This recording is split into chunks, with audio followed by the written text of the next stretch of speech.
Prions le Seigneur. Donne à tes fidèles, Dieu Tout-Puissant, d'aller avec courage sur le chemin de la justice à la rencontre du Seigneur, pour qu'ils soient appelés lors du jugement à entrer en possession du royaume des cieux. Par le Christ, ton Fils et notre Seigneur et notre Dieu, qui règne avec toi et le Saint-Esprit, maintenant et pour les siècles des siècles. Amen. Lecture du livre du prophète Isaïe. C'est toi, Seigneur, notre Père, notre Rédempteur depuis toujours. Tel est ton nom. Pourquoi, Seigneur, nous laisses-tu errer hors de tes chemins? Pourquoi laisser nos cœurs s'endurcir et ne plus te craindre? Reviens, à cause de tes serviteurs, des tribus de ton héritage. Ah, si tu déchirais les cieux, si tu descendais, les montagnes seraient ébranlées devant ta face. Voici que tu es descendu, les montagnes furent ébranlées devant ta face. Jamais on n'en a entendu, jamais on n'en a ouï dire. Nul œil n'a jamais vu un autre Dieu que toi, agir ainsi pour celui qui l'attend. Tu viens rencontrer celui qui pratique avec joie la justice, qui se souvient de toi en suivant tes chemins. Tu étais irrité, mais nous avons encore péché, et nous nous sommes égarés. Tous, nous étions comme des gens impurs, et tous nos actes justes n'étaient que linge souillé. Tous, nous étions desséchés comme des feuilles, et nos fautes, comme le vent, nous emportaient. Personne n'invoque plus ton nom, nul ne se réveille pour prendre appui sur toi, car tu nous as caché ton visage, tu nous as livrés au pouvoir de nos fautes. Mais maintenant, Seigneur, c'est toi notre Père. Nous sommes l'argile, c'est toi qui nous façonnes. Nous sommes tous l'ouvrage de ta main. Parole du Seigneur.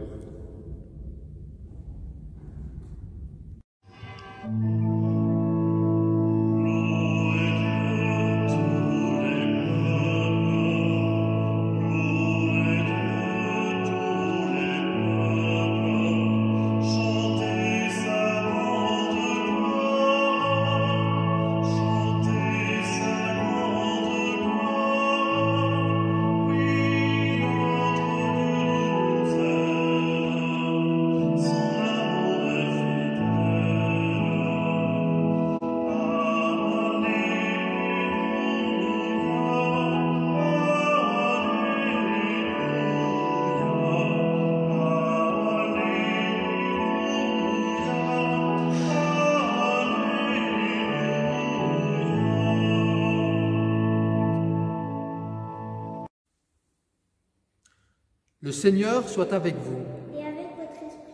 Évangile de Jésus-Christ selon saint Marc. Gloire à toi, Seigneur. En ce temps-là, Jésus disait à ses disciples, « Prenez garde, restez éveillés, car vous ne savez pas quand ce sera le moment.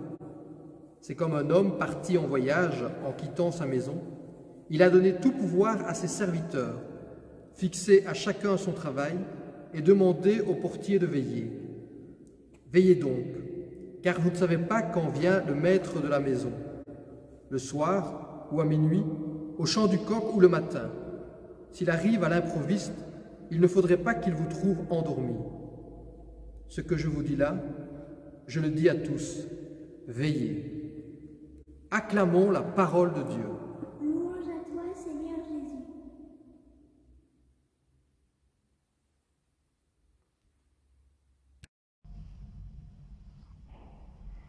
Voici une nouvelle année liturgique qui l'occurrence, c'est l'année B dans le cycle de 3 années qui nous permet de lire toute la Bible. Comme chaque année liturgique, nous commençons par le temps de l'Avent, le temps où le peuple de Dieu attend le Messie. Les lectures nous parlent du Christ, le Christ qui vient et nous exhorte à la vigilance. L'évangile que nous venons de lire est à comprendre selon 3 niveaux. Il y a le niveau de retour glorieux et éclatant du Maître à la fin du temps.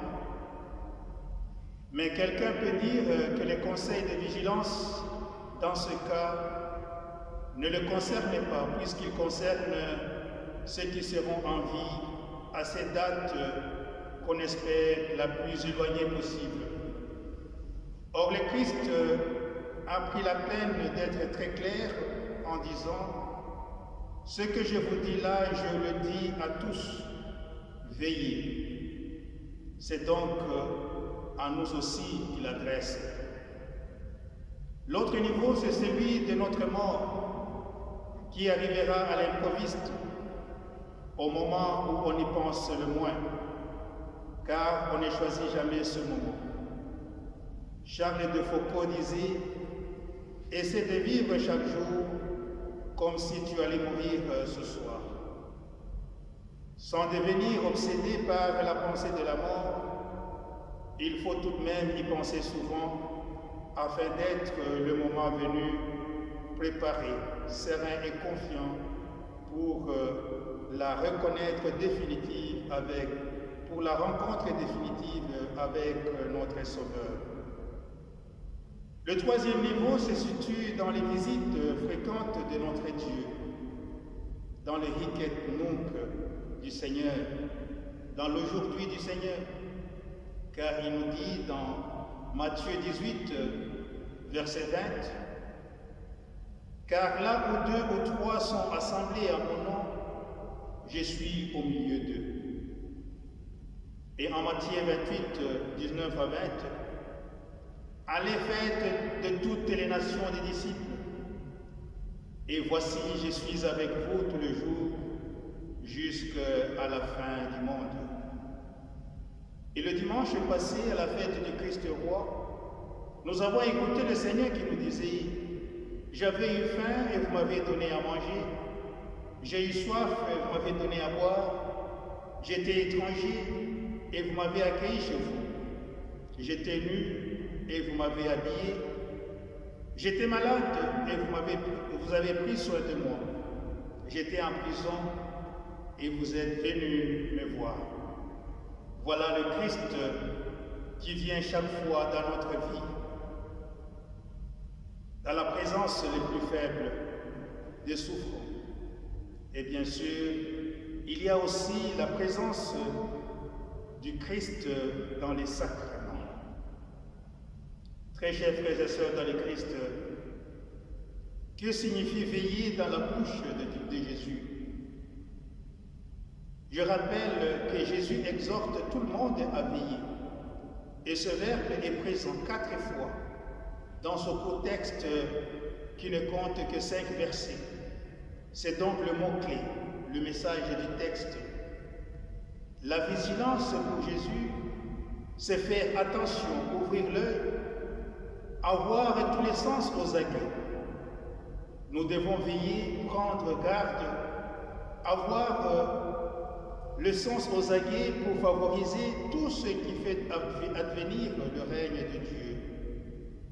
Chaque fois que nous faisons le bien, chaque fois que nous respectons nos engagements de baptême, chaque fois que notre foi est agissante et énergique, plutôt que de tomber dans l'assouplissement spirituel, veiller pour le Christ, ce n'est pas uniquement veiller sur soi. Il faut veiller aussi sur nos frères, sur nos sœurs.